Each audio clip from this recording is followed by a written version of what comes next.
Good afternoon, ladies and gentlemen, and welcome. I'm Colin Bryan. I'm the chairman of the Voice of the Listener and Viewer. Delighted to have so many of you here today, despite all the challenges of getting anywhere at this time. So thank you. And as I said, for the pre-lunch session, which we had with the Natural History Unit from Bristol for the BBC, isn't it nice to actually have in-person events again? So really, really pleased to see you all. This event is the VLV Awards. Have been going on for many years. And we're delighted that this year we have the sponsorship and support from Arqiva. And I'd like to just start this afternoon by inviting the Chief Executive of Arqiva, who is Shuja Khan, to say a few words and explaining about some of the really important things that are happening in broadcasting and which coincide with some of the key issues for the VLV as well. So over to you, Shuja.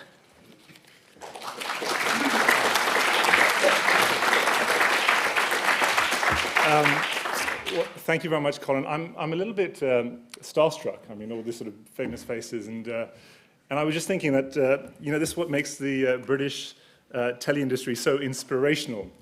You tempt us with a gong and a nice lunch, and you have a terrific turnout. You don't let the biggest transport lockdown in living history stop you. So clearly, that's the thing to get the celebrities in. But seriously, it's great to be here today, and to see so much of British broadcasting talent. This is the first VLV Awards that I've attended as Arqiva's chief executive, and you know what? I'm really delighted that we are able to support such an important event. For those of you who don't know Arqiva, we run UK's broadcasting network, and that's from the transmitting towers at Crystal Palace, serving approximately 12 million people in London, alongside over 1,000 towers across the whole of the UK, so that everybody can enjoy the great content that you guys create and produce. And the shows that we're recognizing today play such a vital role in the fabric of our country, binding us together as families, communities, and as a nation. And jokes aside, the brilliant work of all the nominees is something we should be celebrating and be proud of. You guys do an amazing job. But there's something else also that we shouldn't lose sight of. This work highlights the ongoing importance of free-to-air quality television that everyone can watch. Television that can be accessed no matter your age, no matter where you live, and no matter how much money you have. And it's sometimes said, we're now a nation of streamers. And of course, the success of online platforms should be celebrated. But almost half of the country, for them, the traditional TV through an aerial, where we sit down together to watch a TV show, is a weekly staple. And looking forward, we've got to do everything we can to safeguard these services for the long term, so we can retain the vitality, the vibrant and healthy mix of TV platforms and services that we have in the UK at the moment. And that's something that is not guaranteed. And there are some important media policy decisions coming up. And that's why today, at Arqiva, we're launching a campaign called Broadcast 2040+. And we're asking the government to allow for the continued provision of traditional TV and radio services to 2040 and beyond. So everyone in the country has an equal chance to enjoy the shows like the ones we're celebrating today. New polling we've done recently with Ipsos brings to life just how much these services matter to audiences. Services delivered through an aerial, whether TV or radio, are hugely important to people right across our country, and particularly to those who are most vulnerable, economically disadvantaged, or socially isolated. We've launched a campaign today with the endorsement of a number of groups, including the team at VLV, as well as Age UK, Silver Voices, and the Rural Services Network. And we would welcome the support of all of you here today. Our team out in the foyer have got more information on Broadcast 2040+, so please do pick up a flyer on the way out and talk to them about how we can get involved. But first, I know we're all looking forward to what's going to be a fantastic set of awards. Thanks for listening, and over to you, Steve. Oh, Colin, I'm so sorry. That's okay. Sorry, It's me first, very briefly. But just to say, we're very pleased to be involved with the Archiva campaign. As I said earlier, the motive for the campaign, the end of the campaign, matches very much VLV's own concerns about the importance of broadcasting widely available to all, and the importance to viewers, listeners, and citizens of broadcasting, particularly public service broadcasting. And we, the VLV, will shortly be launching our own campaign, social media campaign, called Save Our Broadcasting. Because there are a lot of challenges at the moment, a lot of uncertainties, whether it's the BBC, whether it's the broader public service broadcasting sector. Channel 4 we all know about. It's a really key time. So we're going to be working hard, campaigning to try to make sure that the true value of public service broadcasting to viewers, listeners, citizens, and civil society in the UK is recognised. So please watch out for that hashtag of Save Our Broadcasting. So that's the serious stuff. And now over to somebody who is obviously a serious person, but a serious person in a very agreeable and comic way. Steve Punt was a previous winner for the Nighy show with the VLV in the VLV Awards, and we're delighted that he has agreed to come along and be our MC for this afternoon's event. He'll be ably abetted by Lewis Rudd, VLV member and former trustee. So over to you, gentlemen, over to Steve and Lewis. Thank you.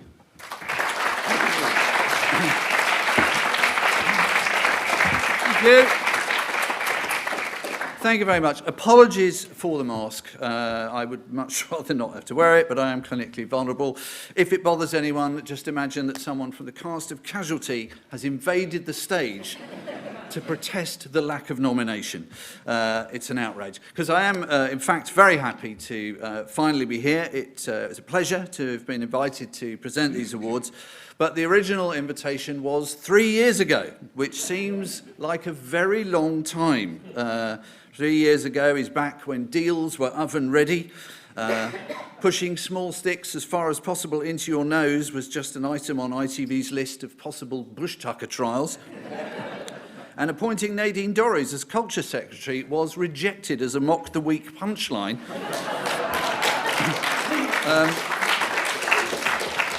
For being too far-fetched. That's not a joke, that's true. Now, I have been warned that if I deliver that joke, by this point a red dot will have appeared on my forehead, or even worse, Will Smith will somehow manage to be in the audience. I personally think that's unlikely. So let me say instead that these awards are particularly special as they are chosen by people who, while not, well, of course they're chosen by people, sorry.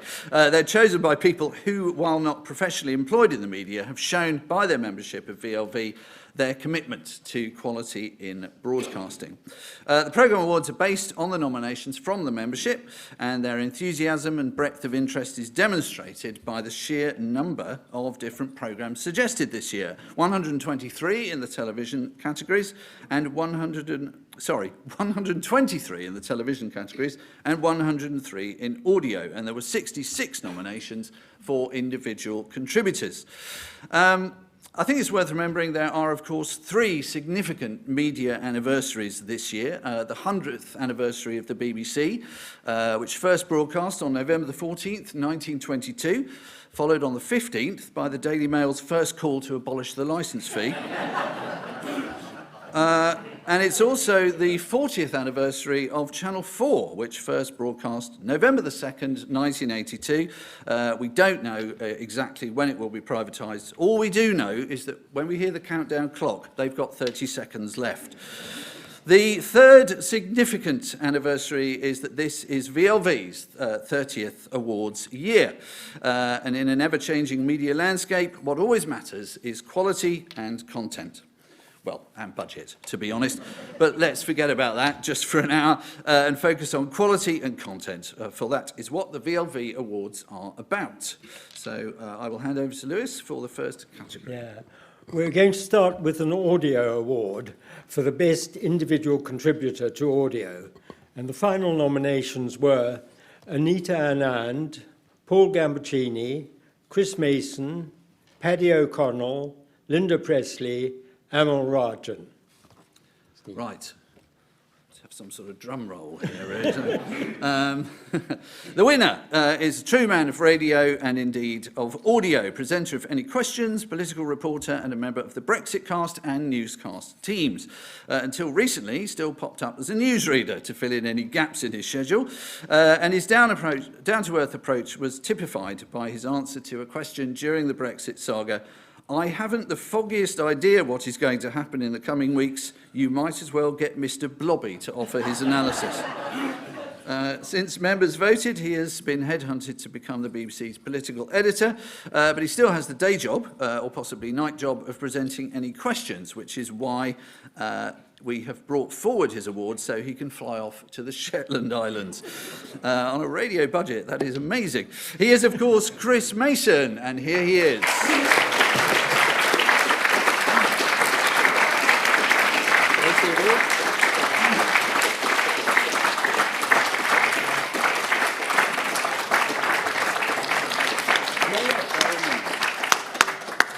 Not sure this is going to survive the journey to the Shetland Islands. They put it somewhere for safekeeping for a week or two. Thank you very much for this award. It's hugely appreciated, and thank you for fast-forwarding me to the front of the gong queue this afternoon, such as the dash to City Airport through a strike-ridden London and the traffic. And it's so wonderfully timed, this award. It would have been well-timed whenever I'd received it, but tomorrow night I do my 127th and final Any Questions, which will be a really bittersweet moment, because I'd hoped, with Radio 4's willingness, I would carry on for as long as Jonathan Dimbleby, my predecessor, did, which was 32 years.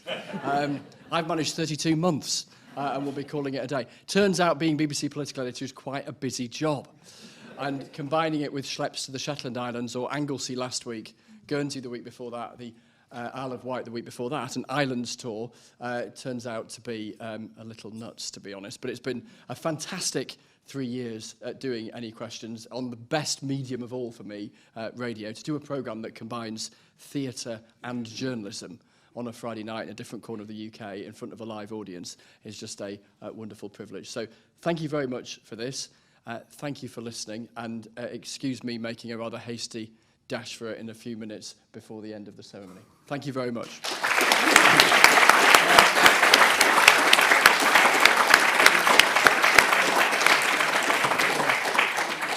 Brings up an interesting question, actually. It really isn't a gong, is it? This is, in fact, the only award you can make a smoothie in. So, next category. Okay, now we go to the Television Awards, and the first one is for the Best TV Drama Programme, and the nominations were Impeachment, BBC 2, It's a Sin, Channel 4, Ridley Road, BBC 1, Stephen, ITV, Time, BBC 1, and Vigil, BBC 1. Well, that is a formidable list, but the award goes to a programme originally turned down by both BBC One and ITV because of its content, but subsequently praised as an incredible feat of small-screen magic, propelled by an exquisite cast, empathetic writing and a distinct visual style, and described by none less than Sir Elton John as a moving testament to a pivotal moment in LGBTQ history. It is, of course, It's a Sin. The creator and writer of the programme, Russell T. Davies, is unable to be with us, but has sent us this message. Hello, I'm Russell T. Davies. I'm the writer of It's a Sin, and I'd like to say thank you to the Listener and Viewer Awards for awarding this to It's a Sin. We are delighted. I'm sorry not to be there. Strikes, heat waves, work, everything. Genuinely sorry not to be there. And thank you. I'm very much aware that I'm a spokesperson, not for just an enormous crew and a wonderful cast, you saw them, aren't they brilliant, but actually a whole wave, a whole generation of activists and campaigners and scientists and researchers and the charity workers, the friends and the families and the allies and the people with HIV and the people with AIDS themselves. I stand atop their shoulders just briefly while they do all the hard work and the pioneering work and the fighting and the fundraising, and I'm very much aware that they do the real work while I have a very nice time. So thank you, genuinely, on their behalf, thank you very much.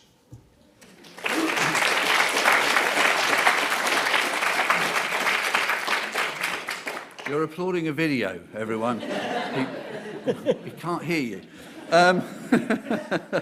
It's a funny bit of awards ceremony etiquette, that, I think. So, Lewis, what is next? Okay, next up is Best TV News and Factual Programme. And the nominations were Blair and Brown, The New Labour Revolution, BBC 2. Brotherhood, The Inner Life of Monks, BBC 4. 4 Hours at the Capitol, BBC 2. Inside Chernobyl with Ben Fogel, Channel 5. 9/11, Inside the President's War Room, BBC 1. Trump Takes on the World, BBC 2. Yes, that's a tremendous list. I don't know if you saw Inside Chernobyl with Ben Fogel, but I have never seen a presenter regretting his choice of taking a job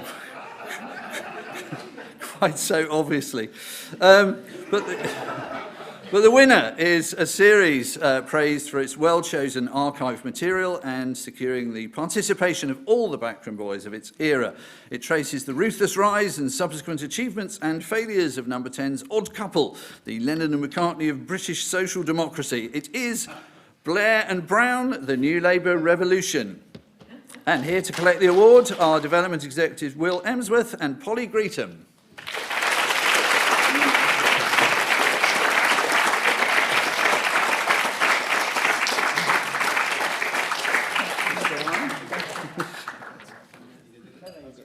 Neither of us have planned this at all. Thank you very much is the main thing. Thank you to all the viewers and the listeners, and very gratifying to know that the filmmaking that matters to us also resonates with viewers. And so we'll look forward to doing more like this, and especially I think the current government will provide brilliant material in a few years' time, so watch this space. Thank you.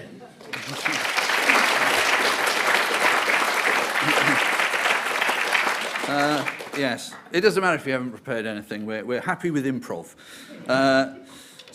Lewis. Okay, the next award is for Best TV Arts and Entertainment Programme, and the nominations were Great Paintings of the World with Andrew Marr, Channel 5, Handel's Messiah from English National Opera, BBC 2, Leonardo the Works, Sky Arts, Only Connect, BBC 2, Utopia, In Search of the Dream, BBC 4, and Right Around the World with Richard E. Grant, BBC 4. And the presenter of the winning programme might have been thought to have been more at home in the previous winner, but he proclaims art, not politics, is the great passion of my life. The programme is Great Paintings of the World with Andrew Marr. And here to collect the prize are Emma Wakefield, Audrey English and series producer Rachel Ozers from Lambert Productions, Channel 5 Commissioner Guy Davis, and of course Andrew Marr himself.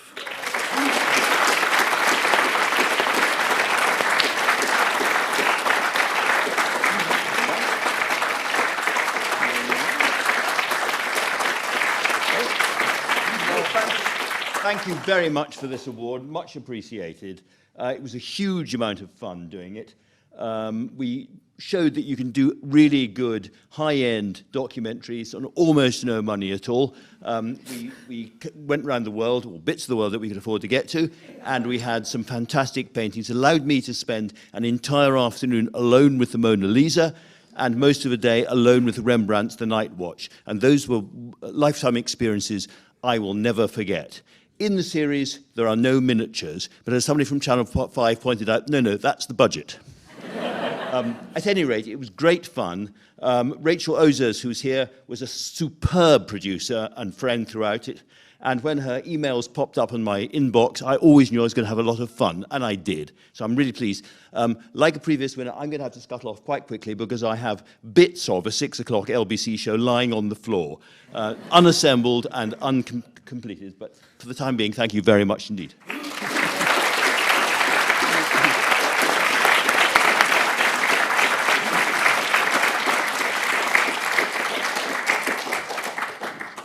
Okay, the next award is for Best TV Individual Contributor, and the nominations were Fiona Bruce, Emily Maitlis, Clive Myrie, David Olusoga, Robert Peston, and Beth Rigby.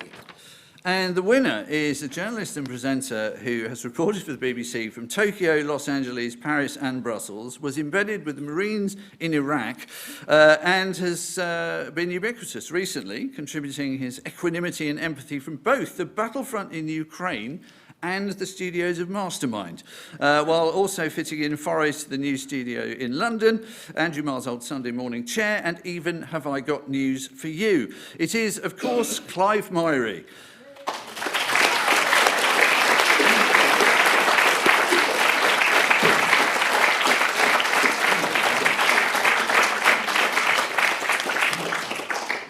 This is wonderful, ladies and gentlemen. Thank you so much for this. I should begin with an apology, I suppose, for a certain level of discombobulation over the last few months. For those viewers who have been getting in touch with me saying, what the hell is the presenter of Mastermind doing reporting from a war zone? Not realizing, of course, that I did have a life before Mastermind. This is brilliant. Thank you so much. And I would like to think as well that this is a tribute to the power and importance of, frankly, public service broadcasting. We saw just how important the BBC was in the role of so many people's lives during the pandemic, not only educating children stuck at home, bored, couldn't get to school, entertaining their parents in the evening, but also reporting, I hope dispelling some of the propaganda and myths that were out there about coronavirus with good quality news and current affairs. And I'd like to think that this is a reflection of that, but also our reporting from Ukraine as well. I am a tiny, tiny cog in a very, very big wheel of BBC coverage from Ukraine. I am now officially banned from Russia. And I blame that man over there. Yes, is it something to be proud of? Probably. Probably. But would I have liked to report the story from the other side?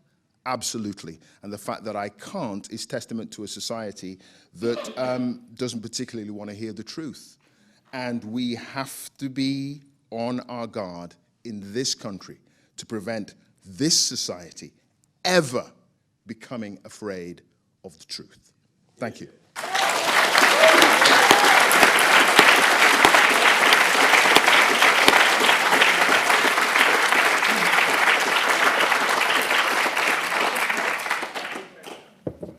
So now we return to audio and the award for the best drama programme of the year.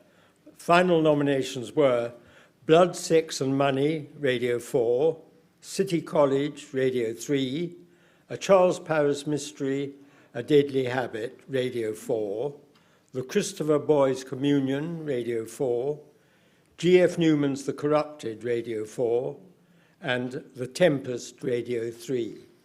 And the winner, based on the books by the prolific radio producer Simon Brett, features the unmistakable voice of Phil Nighy as the perennially unemployed actor and amateur sleuth in A Charles Paris Mystery, A Deadly Habit. And here to receive the award are writer Jeremy Front and Bill Nighy himself.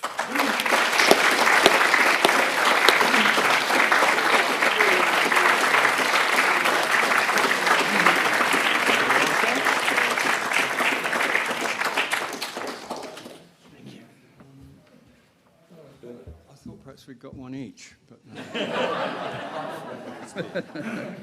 I'm very fortunate to be in Charles Paris. I've done it for many, many years. I keep expecting them to ask us to go home, but they never do.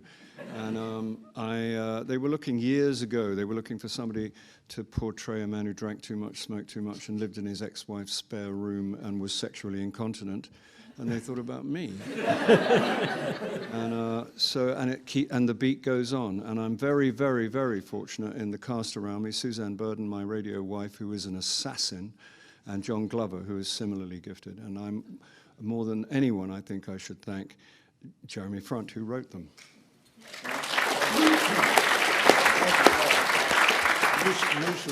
Mutual congratulations. Thanks to Bill for being in them and bringing that voice to the nation. Also, the rest of the cast, Suzanne, John, who are all the regulars. have to thank Sally Avens, who cannot be here, but she produced it. She asked me to do it in the first place, pulled it all together, and Sally's made all of these series. There's a little core team, but Sally is right at the helm of the whole thing, isn't she? So, and of course, I have to mention Simon Brett, who originated the books, and allows me to run 1,000 miles from them. But he's always incredibly gracious, so thanks to him as well.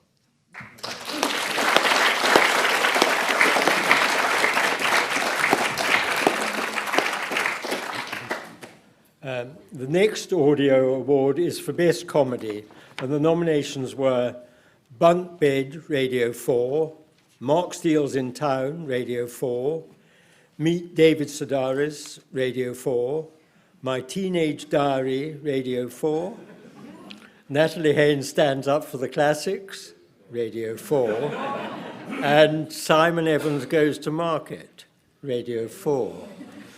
I think we may have a diversity issue here. But the winner, in which the performer creates a fresh stand-up routine tailored to a different location in each show, was described by the Observer as a simple idea, kindly and wittily executed by an unfashionably humane Englishman. It is, of course, Mark Steele's In Town, and here to receive the award are the Creative Director, BBC Studios Audio, Richard Morris, Programme Coordinator, Beverly Tagg, Producer, Carl Cooper, and Mr. Mark Steele.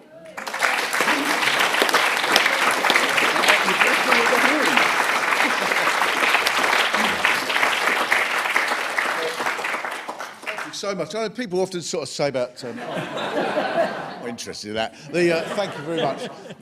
People often say about sort of a show, very false humility. Oh, it writes itself. But in a way, this thing does. I go to places. I just listen to the mad things people say. I was in Weston-super-Mare on New Year's Day, and it was pretty empty. And I went in a newsagent's, and there was a woman there who was 18, 19, talking to her mate. And I just caught her say at the end of a conversation, she just went, and then right on a stroke of midnight, as the fireworks went off, he proposed. I said, "You've got to get divorced first, you fucking muppet." And that was... And you just go to a place and listen to people like that enough. Oh, I hope I'm not going to get into trouble. I was when Chris was talking earlier about going to Shetland. So, when we did the show in Orkney, I was so impressed at the intense rivalry between Orkney and Shetland. Two sets of islands on which the population is about 7, and they're 100 miles apart, and they hate each other with such magnificent relish. And I was on BBC Radio Orkney, and halfway through the interview, out of nowhere, the presenter, they've got this sort of strange Scottish Norwegian accent, and he said, "Mark, I've got a joke for you." And I said, "Oh yeah, okay." And he said, "How do you know that ET comes from Shetland?" I said, "I've no idea." He said, "He looks like he does."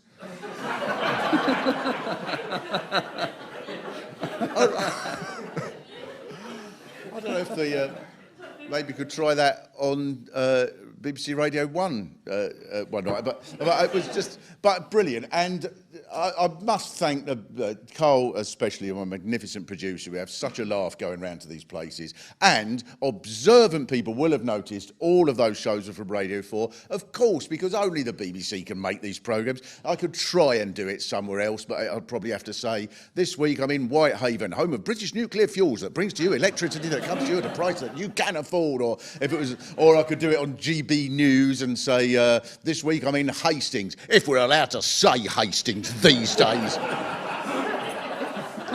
So thank you very, very much. And we're in the middle of another series now, and there's thousands of towns left. We're going to go on for years. Thank you.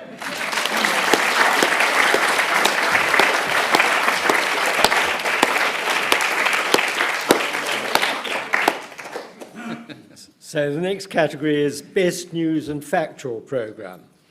Final nominations were Archive on 4, Jonathan Miller, Lost Memories, Radio 4, Britain's Fascist Threat, Radio 4, Farming Today, Radio 4, Last Word, Radio 4, The Briefing Room, Radio 4, and The Week in Westminster, Radio 4.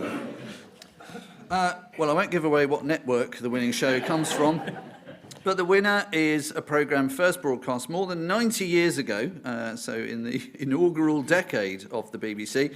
It has undergone many changes over the years, not least because its subject matter, the proceedings of the Houses of Parliament, were not themselves permitted to be broadcast until the programme had been on air for nearly 50 years, which is quite some achievement.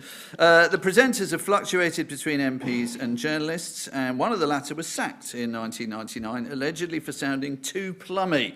His name, Boris Johnson, apparently. Although he denies it, I expect. And the programme is The Week in Westminster. And here to receive the award are Assistant Editor Libby Jukes, together with Senior News Editor John Neal.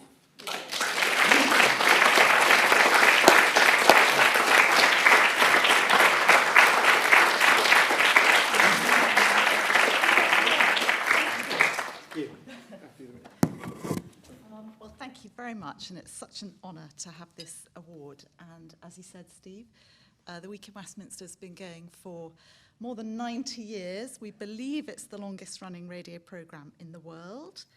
Let me know if you've heard of one that's been going any longer. It's obviously at the very heart of the BBC's public service remit. It was originally conceived as a programme which would explain and analyse the goings-on at Westminster to the general audience.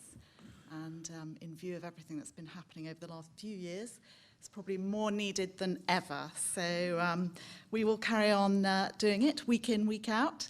And I must just thank our team of producers who take it in turns to look after the programme. I'm a comparatively new girl. I've only been in charge of it for just over a year. But we've got a wonderful team of producers and presenters, of course, very distinguished journalists like George Parker, Pippa Crerar, Isabel Hardman, Paul Waugh, who somehow fit it into their very, very busy lives, but they all regard it as an absolute privilege to present the programme. So on behalf of them, thank you very much indeed.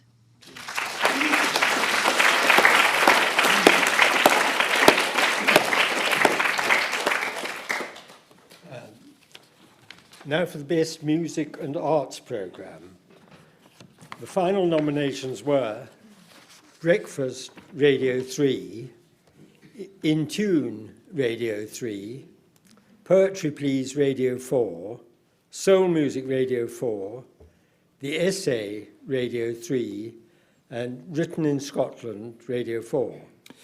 And the winner, although slightly less venerable than the last one, which I think has to be the case, celebrates its 30th anniversary this year. It was created to meet the challenge presented by the creation in 1992 of Classic FM, specifically at the crucial drive time period. But its mix has always been both richer and willing to be more challenging, including live performances and interviews with composers and musicians. One journalist summed it up as, "This is what Radio 3 is all about." It is in tune.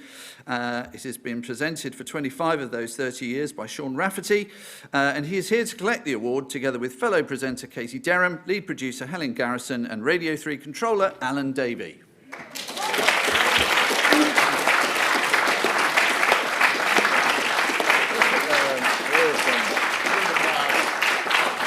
There you are, everybody. Gosh, I'm glad we've broken the Radio 4 deadlock, just for a moment. And actually, in our beautiful studio, we've been broadcasting for a long time, but actually it was the first place that music was ever heard from Broadcasting House 100 years ago.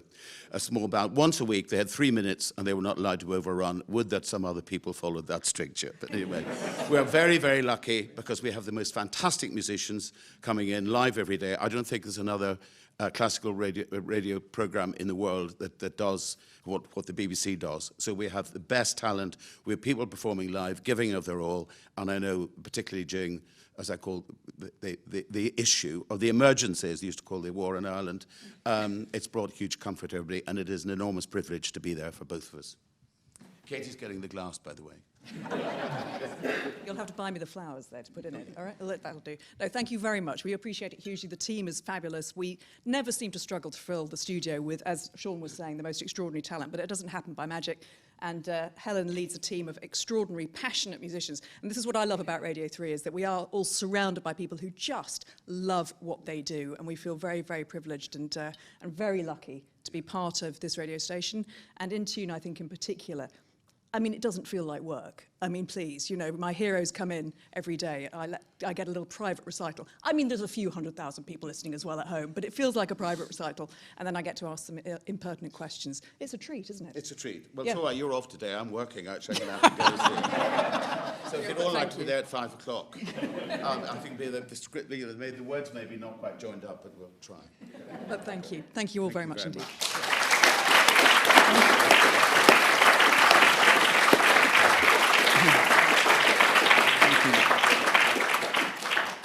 We end with 3 awards selected by the VLV trustees. The first is the Naomi Sargent Award, which commemorates a distinguished broadcaster who was Channel 4's first Senior Commissioner of Education, where her brief included children's programmes and she ensured that the channel included from the start such commissions as The Snowman. She would have approved of the decision of the DCMS to revive and diversify the public service broadcaster's provision of children's programmes by setting up the Young Audiences Content Fund. It's one thing to provide the finances for production, but what was also needed was an individual to take on the task of administering the fund and selecting suitable recipients. The VLV Award goes to the experienced BBC executive producer and commissioner who took on this task. The 55 programmes she's kick-started during her 3 years as head of the fund have ranged from Teen First Dates for E4 to Makeaway Takeaway for CITV, as well as programmes in the Celtic languages for GG4, BBC Alba and S4C. She is Jackie Edwards, and here she is to receive the award.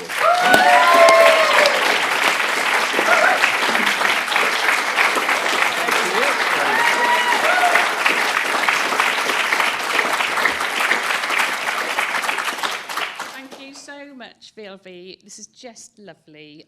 It doesn't seem quite right because we've just had the best fun over the last 3 years with this fund, and I accept this award on behalf of all of the Young Audiences Content Fund who've done such a brilliant job. It was a gift from government, one of their better ideas, I think. And over the last 3 years, it's actually, to update, we've made 65 awards to productions, brand new shows that wouldn't have happened without this funding, and over 160 development projects, over 10% of which have been commissioned already. It's been a relatively low-cost initiative, but it's got such high value out of it in terms of economic stimulation and societal and cultural value. Public service broadcast is important. It's our cultural glue, and no more so than for young audiences. So I'm delighted that we've been recognised for this. So thank you very much, everybody.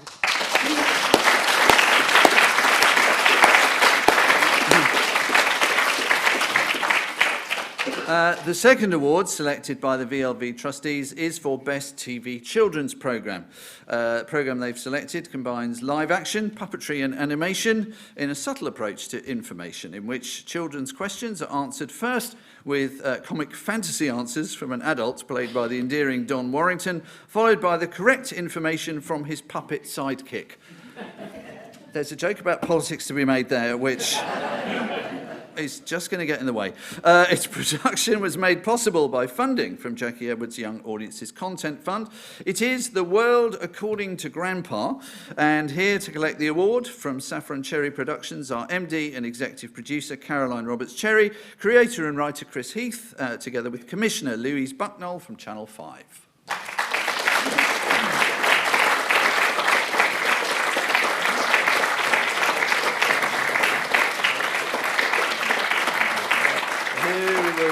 Who would like to... There we go. You go first.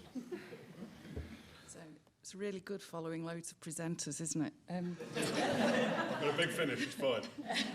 Just wanted to say thank you so much. Thank you so much to Louise for commissioning our show, and to Jackie for all the funding and the support.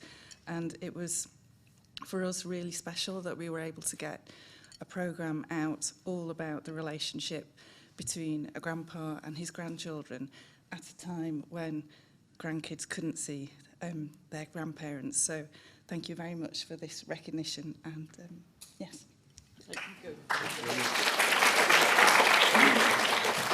And just an additional thanks to, well, first of all, Caroline for putting together a team of just amazing, lovely people who enjoyed each other, and a properly diverse team.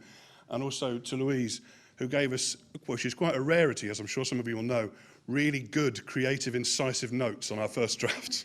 So that was fantastic. So thank you to that. And also, if I may, just say a thank you to Arturo Garcia, my granddad from Puerto Rico, who the series is based on. So thank you very much indeed.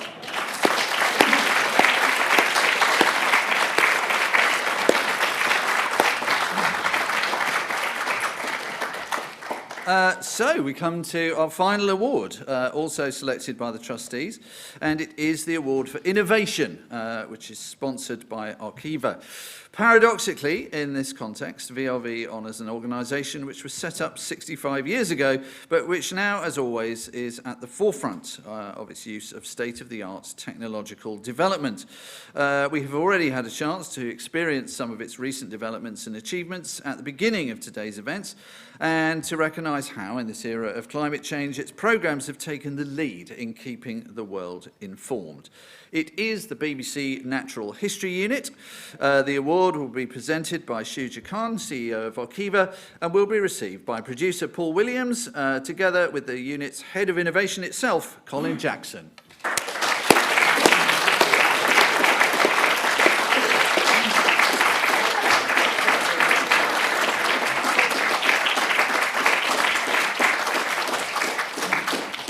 Very much indeed. I really appreciate the honour, and on behalf of the department, it's great to be noted for innovation. As you say, 65 years going young, shall we say, and still innovating right at the top of our field. I phenomenally am the head of innovation, which has W1A rings about it, I know. But and at one point I did have some role in responsibility sustainability as well, and I thought my life was turning into W1A. But we really appreciate this. It's what drives us forward, because we need to represent the natural world. It's important that we do so, and we do so in the most innovative ways, because that's what drives us along every day, to try and capture the latest and greatest behaviours. And it's the biologists that challenge us to reveal new stories in the wildlife world that drives us along about what we do across a range of platforms and across a range of audiences, because the aim is to bring as big an audience as we can possibly get to share our love of the wildlife and the natural world within it. And Paul's just the latest strong in that, with Green Planet doing that tremendously well. Anything you'd like to say about Green Planet? I just want to say Green Planet follows a great tradition of allowing people to enter the wonders of the natural world. And for us, every time we point a camera at part of the natural world, we are hoping to bring the audiences closer to it, because we deeply care about what happens to the natural world. The natural world is in great trouble. And our programmes and the people we work with, we want to make sure that we make a difference and that we leave a legacy for the future, because for us, it really matters. The whole department will be very chuffed with this award. Thank you very much indeed.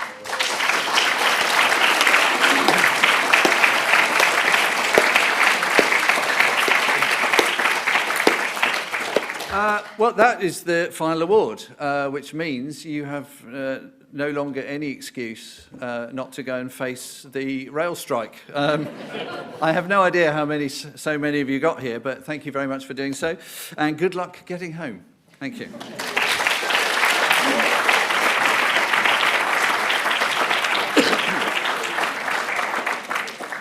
Thank you very much indeed, Steve, for doing that so brilliantly. Thank you, Lewis, for all the work and help that you did.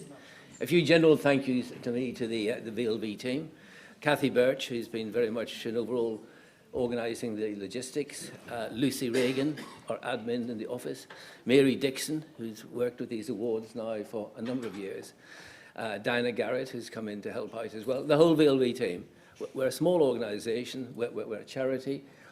We get some funding from various institutions, but mostly it's from our members. So we're really grateful for all the help that we can get, grateful to Arqiva, and pleased to work with them. As I said earlier, we have some very similar messages to get over. Our next event will be is it up there?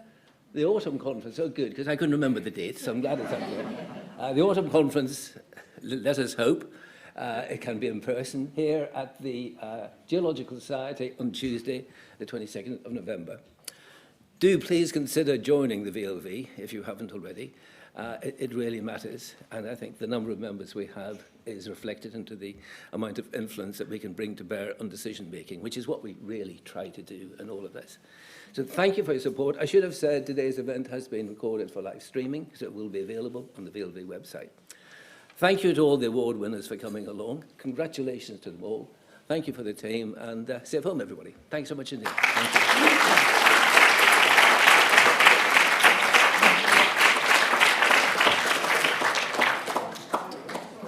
Will be the, is it up there? The autumn conference. Oh, good, because I couldn't remember the date, so I'm glad it's up there. The autumn conference, let us hope, it can be in person here at the Geological Society on Tuesday, the 22nd of November. Do please consider joining the VLV if you haven't already.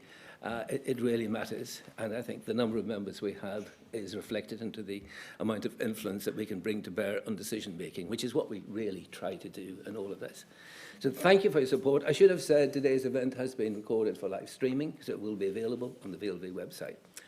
Thank you to all the award winners for coming along. Congratulations to them all. Thank you for the team, and safe home, everybody. Thanks so much indeed. Thank you.